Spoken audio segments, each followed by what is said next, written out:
O tema da mensagem de hoje diz: nada além do sangue.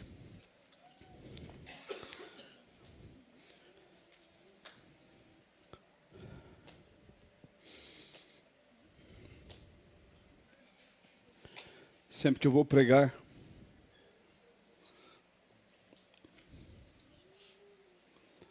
eu digo: não tenho capacidade, Senhor.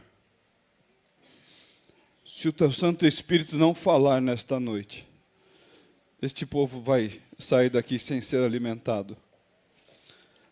Mas sabe, irmãos,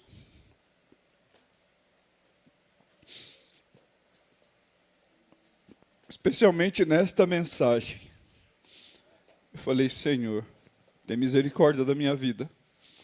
Como posso eu, um pecador, tentar explicar para um grupo de pecadores o quão profundo é o valor do sangue de Cristo?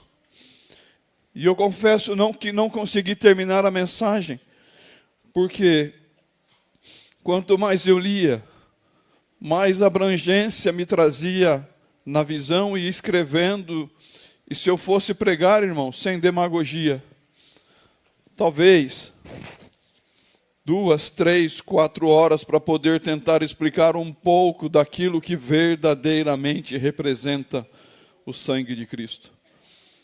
E eu falei: Senhor, por mais simples que seja, dá-me uma palavra para que eu possa explanar, que o teu Santo Espírito possa falar nesta noite e tentar explicar o quão profundo é o sangue de Cristo. O quão abrangente é na Bíblia. Quando nós olhamos para a Bíblia, entendemos quão profundo é o sangue de Cristo.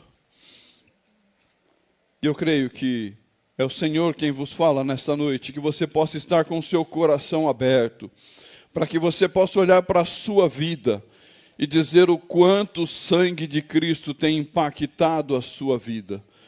Não olhe para a vida do seu irmão, olhe para a sua vida. E quando nós estivermos pregando, pense o quanto este sangue tem influenciado. Ou pense quanto você tem negligenciado a ação deste sangue na sua vida. Diz assim o texto: porque isto é o meu sangue que é derramado em favor de muitos para o perdão dos pecados. O sangue que garante, é o sangue que garante a aliança feita por Deus com o seu povo. É o sangue que garante a aliança feita com o ser humano, com homens e mulheres. Feche seus olhos. Vamos orar ao Senhor. Deus, tem misericórdia da minha vida. Tem misericórdia deste povo, Senhor. Nós não temos capacidade para entender a grandeza da Tua palavra, para entender a grandeza, Senhor, daquilo que o Senhor tem feito por nós antes mesmo da fundação do mundo. Por isso que o Teu Santo Espírito possa proclamar nesta noite a este povo, que o Teu Santo Espírito possa explicar o que o Senhor tem para nos dizer, e que esta palavra, Senhor, possa nos impactar, para que nós possamos reconhecer o quanto nós somos miseráveis, o quanto nós somos egoístas, o quanto, Senhor, nós precisamos mudar, quanto nós precisamos ser transformados verdadeiramente, Senhor, para sermos chamados de cristãos, aqueles que foram lavados pelo sangue de Cristo, miseráveis que somos, Senhor, não merecedores, mas, Senhor, que nesta noite nós possamos sentir o valor, entender um pouco mais do valor e desejar, Senhor, sermos transformados por este sangue, Pai. Em nome de Jesus, o meu Salvador, o nosso Salvador, Senhor. Amém. Amém. O sangue de Cristo, queridos, é uma visão encontrada em toda a Bíblia. Eu trouxe alguns exemplos, mas não vou explorar todos o que a Bíblia diz. Não estou falando aqui de quando Deus tentou matar Moisés, por exemplo, porque ele não havia circuncidado seu filho. E existem outros textos, mas eu selecionei alguns para que vocês possam entender como o sangue de Cristo está presente em passagem que muitas vezes os nossos olhos não enxergaram em outros momentos. Quando Adão e Eva, quando eles pecaram, eles olharam e sentiram vergonha, e como Noa falou aqui, né? Eles viram que eles estavam pelados, segundo a versão atualizada do Noa. Por estarem nus, entenderam, nós entendemos que Deus derramou o sangue de um animal inocente para poder fazer roupas para Adão e para Eva. O Senhor derramou o sangue de um animal inocente e fez roupa para Adão e para Eva. Este ato já olhava para Jesus Cristo. O sangue de um cordeiro inocente foi derramado para cobrir de justiça os pecadores, para livrá-los da vergonha, da nudez que o pecado nos coloca. Então, no início, em Gênesis, nós já podemos ver. Caim sacrificou o fruto da terra. Abel já havia aprendido que Deus exigia sangue em sacrifício. Então, Abel trouxe um cordeiro. Hebreus 9, 22 diz, sem derramamento de sangue não há perdão de pecados. Deus aceitou a oferta de Abel e recusou a oferta de Caim. Caim matou o seu irmão, derramando o sangue de um inocente. Deus pediu Isaque em sacrifício, mas antes de Abraão executá-lo, um anjo mandado pelo próprio Deus o impediu. Um cordeiro foi achado amarrado ali entre os galhos de uma árvore, e evidentemente preparado por Deus, e é este o cordeiro que foi sacrificado. O seu sangue é quem foi derramado, porque ainda não era o momento de um ser humano inocente ser oferecido em sacrifício. Quando nós olhamos para a história do povo no Egito, em Êxodo 4, o povo foi liberto da escravidão no Egito. Na noite de Páscoa, como nós vimos aqui, a 10ª praga, Deus instruiu para que cada família matasse um cordeiro, famílias pequenas se juntassem em 2 famílias, matassem um cordeiro, e que nos umbrais das portas colocassem o quê? O sangue, um sangue de um cordeiro inocente. E diz o Senhor, quando eu vir, o próprio Deus passou, quando eu vir o sangue, passarei por cima. Deus passou e poupou as famílias onde o sangue estava nos umbrais das portas. Páscoa significa passagem. O anjo da morte passou e respeitou o pacto de sangue. Passagem, passamos da escravidão para a vida em liberdade. A fama da vitória do povo de Deus, desde a saída do Egito, começou a se espalhar pelas nações, e aquela prostituta chamada Raabe, ela acreditou naquela história, ela creu. Em algum momento, Josué havia mandado espias para invadirem Jericó. Quem foi que acolheu aqueles homens? A prostituta Raabe. E ela fez um pacto com eles. E quando eles invadiram Jericó, ela e sua família não foram mortos. Por quê? Porque havia um cordão vermelho escarlate na janela. O cordão já apontava para Jesus Cristo. É aquele que nos livra da morte. E ela e a sua família não foram mortos. O sangue é o veículo da vida em nosso corpo. O sangue é a vida da nossa carne. O sangue é o símbolo da aliança de Cristo, de Deus com o seu povo em Cristo Jesus. Deus proibiu o povo de comer sangue para que o povo entendesse o valor do sangue. Salmo 9 diz, Deus é aquele que pede conta do sangue derramado. O Senhor vigia as iniquidades daqueles que matavam. Aqueles que matavam eram castigados. Quando o povo gritou para soltar Barrabás, o povo disse assim, Pilatos perguntou, não, o que é que eu faço com este homem inocente? E o povo zombando dizia: crucificai-o, caia sobre nós e caia sobre os nossos filhos o sangue deste homem. E verdadeiramente Deus fez com que Jerusalém fosse devastada. O castigo veio em menos de 40 anos. Quando nós olhamos na história, em menos de 40 anos, Jerusalém e o templo foram derrubados. Mais de 1 milhão de pessoas foram mortas no cerco inimigo. O sangue deles corria pelas ruas como água de chuva. Milhares morreram de fome, doenças. Muitos morreram crucificados. A crucificação desses homens foi tão grande que receberam o mesmo castigo que eles deram para Jesus. O historiador Flávio Joséfo, ele escreveu dizendo que disseram: pare de crucificar. Não há mais como colocar pessoas entre as cruzes, não cabem mais pessoas crucificadas aqui. Ao longo da história do Antigo e do Novo Testamento, milhares de animais tiveram o sangue derramado, e todos para pagar pelos pecados dos seres humanos. E finalmente, nós chegamos em Jesus Cristo, que morreu na cruz, e a sua morte foi o cumprimento de todas as profecias que estão na palavra do Senhor. O derramamento de sangue de Cristo estava planejado antes da fundação do mundo.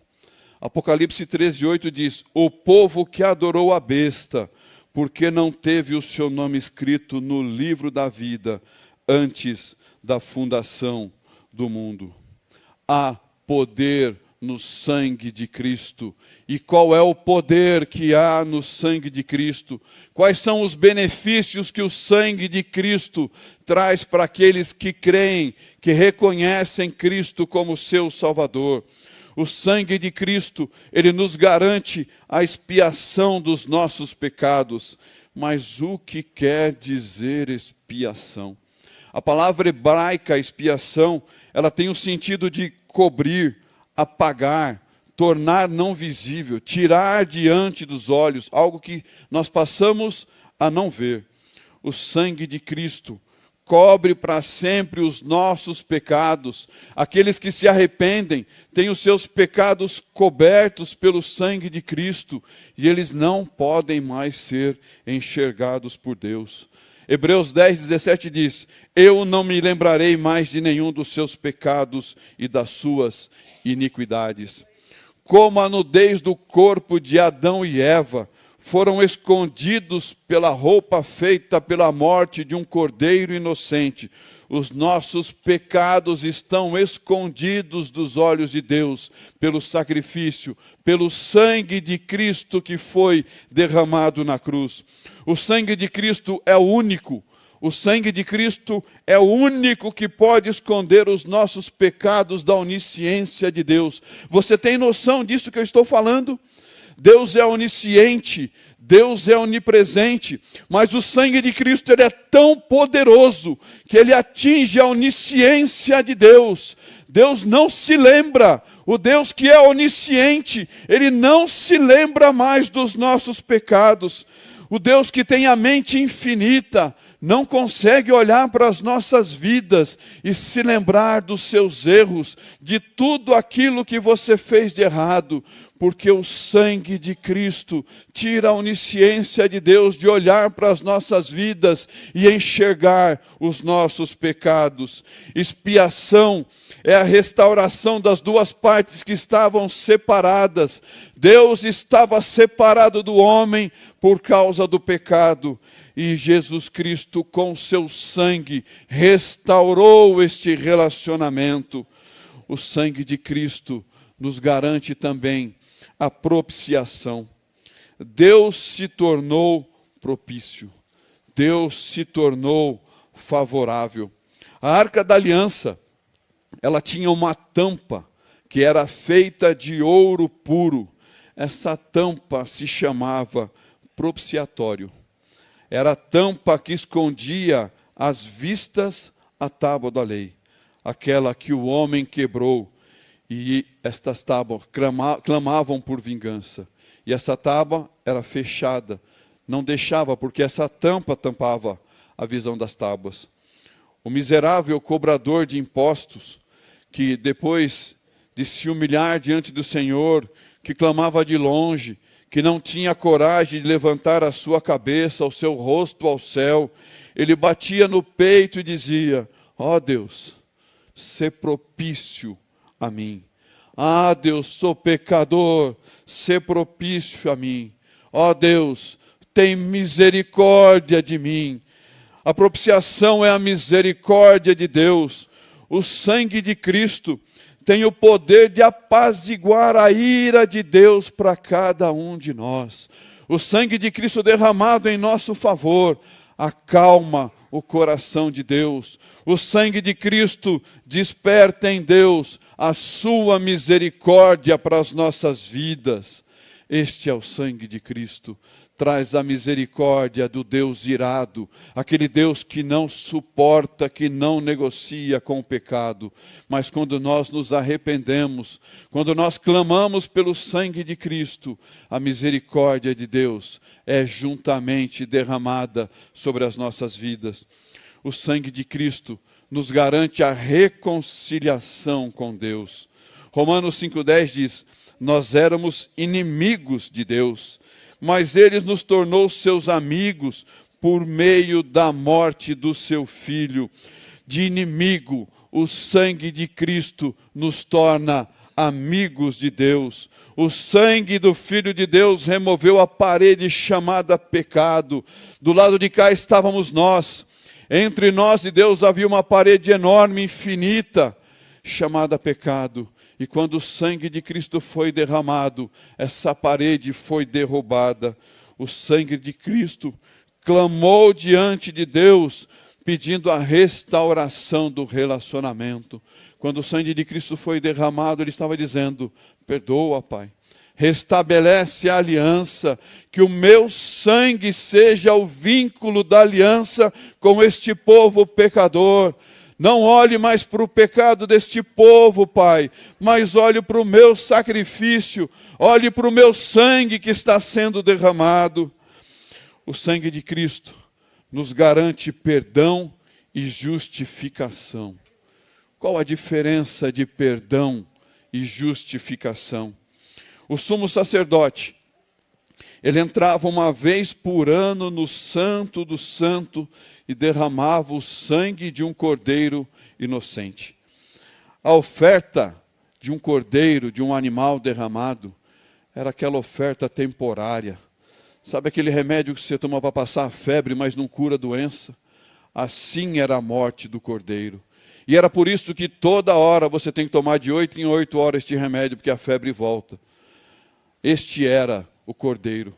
Todos os anos subia e matava outro cordeiro. O cordeiro, apesar de ser puro, apesar de ser inocente, imaculado, era um cordeiro que não tinha manchas. Ele não tinha o poder no seu sangue para uma cura definitiva. Mas por quê? Por que que o sangue do cordeiro, que era tão inocente, ele não tinha a capacidade de uma cura, e todo ano era preciso subir a Jerusalém, como a família de Eucana fazia, e realizar um novo sacrifício? Ele era trazido. O cordeiro não era voluntário.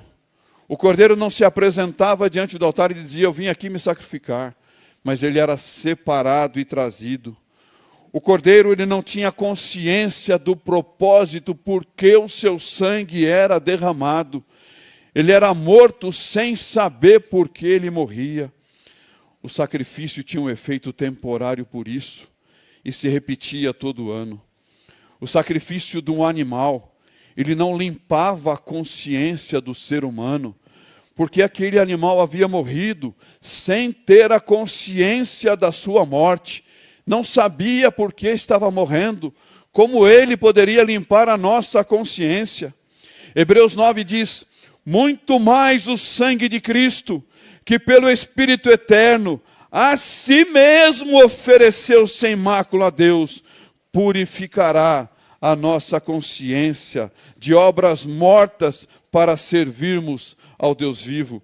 A nossa consciência estará limpa das obras mortas, que são as obras, que são os nossos atos, as nossas obras mortas, que nos levam para a morte. Nos livrará dos nossos pecados. Estaremos de consciência limpa, porque o Cordeiro morto, ele tinha consciência do seu propósito. Cristo sabia porque ele estava se entregando, e se ele tinha consciência pelo seu sangue e o seu perdão, a nossa consciência passa a ser uma consciência limpa. A riqueza da graça gerada pelo derramamento do sangue de Cristo nos garantiu o perdão dos nossos pecados. Então, perdão é dívida paga. Está restabelecido definitivamente. Se você devia, você não deve mais. O sangue de Cristo te perdoou. O sangue de Cristo encobriu os seus pecados. Você não tem mais dívida. E justificação? Justificação é moral restabelecida definitivamente. Deixa eu trazer uma alusão aos nossos dias que talvez fique claro. Você está com o seu nome sujo. De repente, a financeira negocia com você e você fala: Testelestai, sua dívida está paga. Você não deve mais nada. Isso é perdão. Aí você fala: então eu quero fazer um novo empréstimo. Ela fala: não. Também já é demais, né? Então esse é o Cordeiro. O Cordeiro que morria antigamente, ele é o que paga a sua dívida. Está pago. Quer um financiamento novo? Não, você não tem essa moral toda. Você não tem essa credibilidade.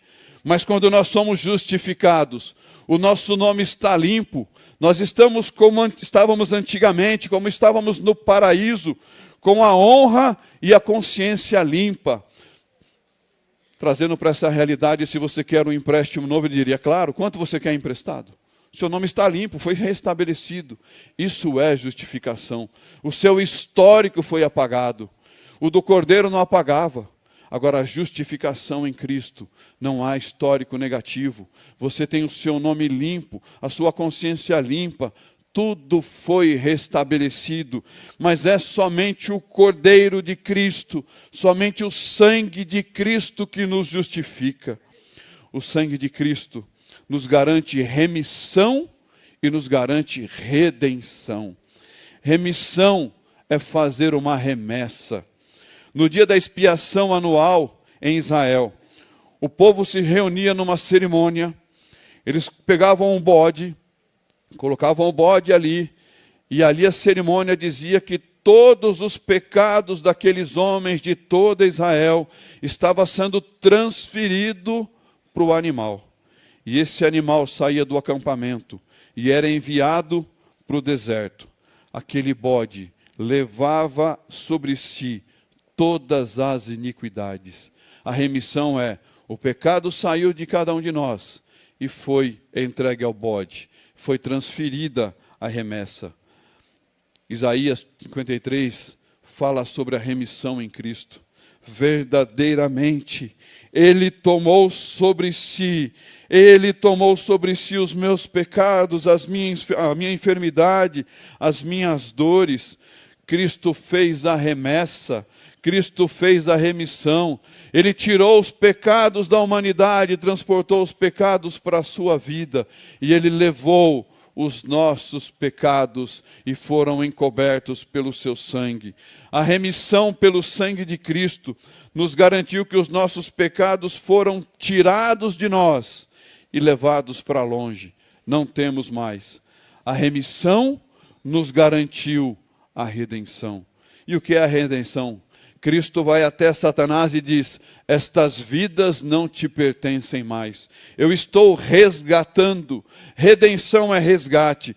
Cristo nos resgata das garras de Satanás, porque nós éramos escravos, mas o sangue pagou o preço, e agora nós temos a redenção, somos resgatados e devolvidos para Cristo, e é por isso que o sangue de Cristo, ele nos garante a santificação, ele nos garante o acesso, ele nos garante a vitória. O apóstolo Pedro diz em seu primeiro capítulo da sua primeira carta, que Deus nos convida para que sejamos santos, porque Ele é porque Ele é santo. O Senhor nos convida a uma vida de santidade. Você foi escolhido para ser povo de Deus. Você foi escolhido e foi lavado pelo sangue de Cristo. Mas você precisa buscar a santidade. O sangue de Cristo nos santifica. E a santificação em Cristo nos garante o acesso à presença de Deus. Nós temos o acesso porque fomos santificados pelo sangue. O sumo sacerdote era aquele que entrava na presença de Deus e levava a culpa do povo ali como arrependimento. Não há mais intermediários. O sangue de Cristo eliminou os intermediários. Pelo sangue de Cristo, nós temos livre acesso a Deus. O sangue de Cristo nos garantiu esta vitória, que nós podemos nos aproximar de Deus e pedir perdão pelos nossos pecados. O sangue de Cristo nos garantiu esta redenção. Nada além do sangue, nada além do sangue de Cristo pode fazer todas essas coisas em nossas vidas. O sangue de Cristo foi voluntário. O sangue de Cristo foi puro, não havia pecado.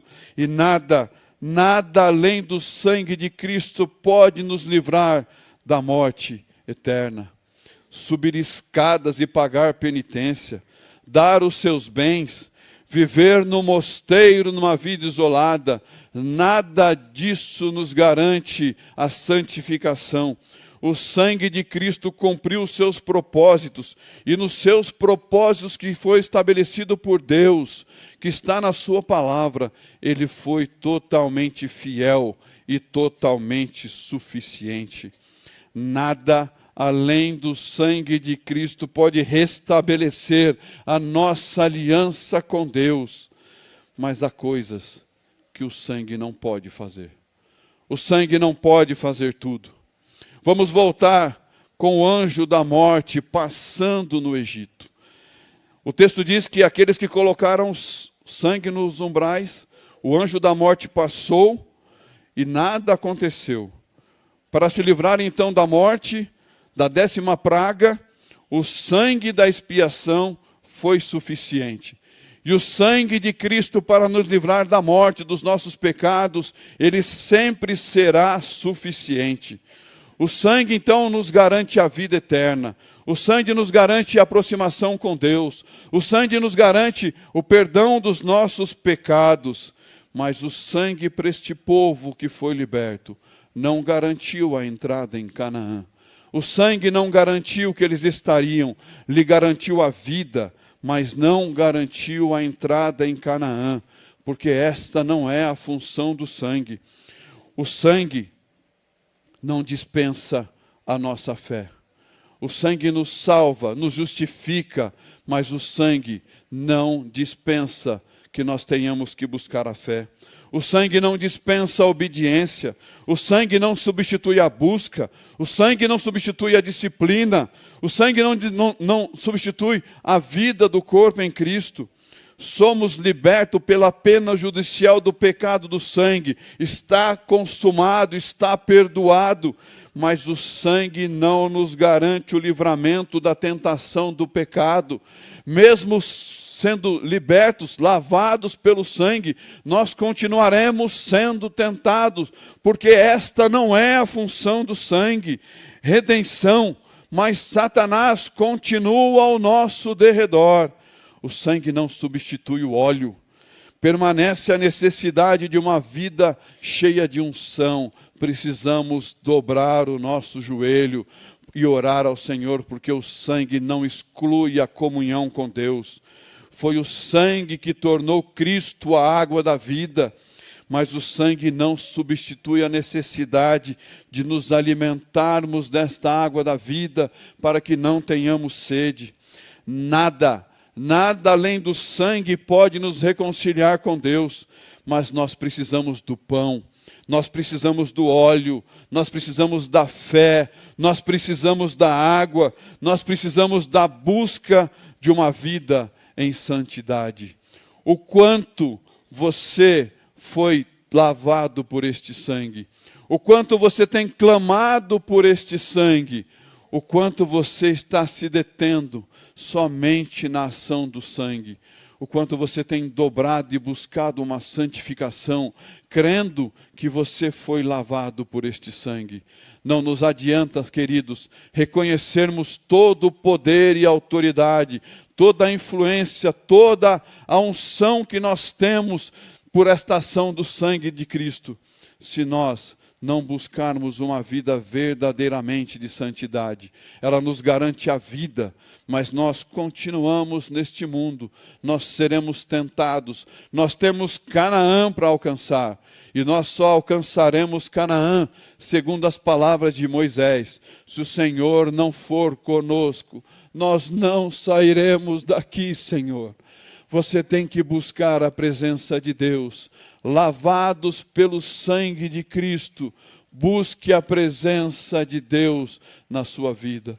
Queria convidar você a fechar os seus olhos neste momento. Queria convidar o Ministério de Louvor para que se posicionasse. Mas nós vamos orar neste momento. Nós vamos apresentar as nossas vidas.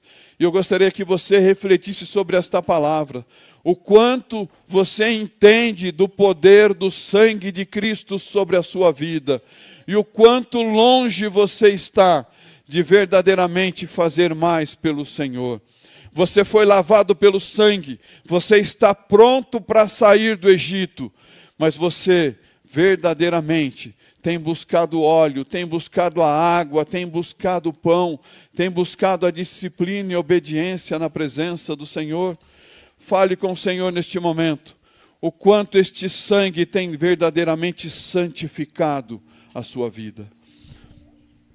Senhor, nós estamos nesta noite reunidos em Teu nome.